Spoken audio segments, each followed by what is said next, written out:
for today's video ay tuturuan ko kayong gumawa ng quilted design or yung pa-XX design ha. So madaming baker na nakikita kong pinupost nila ng cake.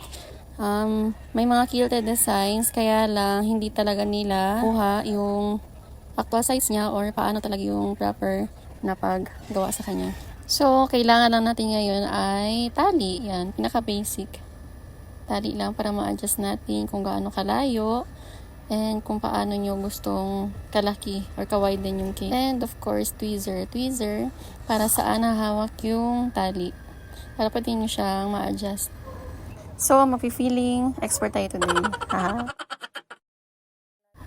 So, first step, gagawa tayo ng guide. Guide para saan nyo siya i-XX. So, 1. Tapos, yan na. Mag-a-adjust kayo kung gaano ka layo or kung gaano kalaki yung gap na gagawin nyo. Ako, usually ginagawa ko 1 to 2 inches ang layo nila para hindi siya masyadong kalas ng draggies and hindi din siya masyadong maliliit tingnan. So, itansya nyo lang kung gaano kalalayo or kung gaano yung gap nila para balance siya kapag i-XX nyo na. So, dahan-dahan lang para makuha nyo kung paano. So, yan. Tapos na tayo sa taas. May mga gap na siya, no? So, gagawa tayo sa baba, no? So, tingnan nyo lang kung saan yung may guide sa taas. I-level nyo lang siya. Ang tweezer sa baba. Tapos, mag-count lang kayo. 1, 2, 3.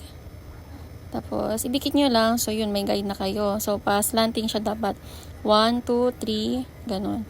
So, next na naman tayo sa next level. So, 1, 2, 3. Tapos, slanting. So, again, sa taas yung may guide. Baba na naman kayo. Tapos, another 1, 2, 3. So, yun lang. Makuha nyo lang yan siya agad. So, fast forward tayo para makuha nyo na naman yung other side.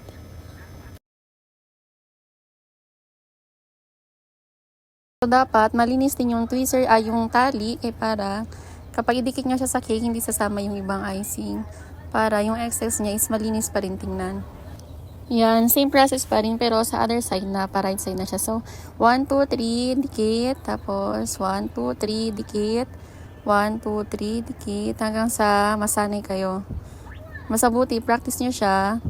Tapos, dahan-dahan lang para next time makuha nyo na siya agad.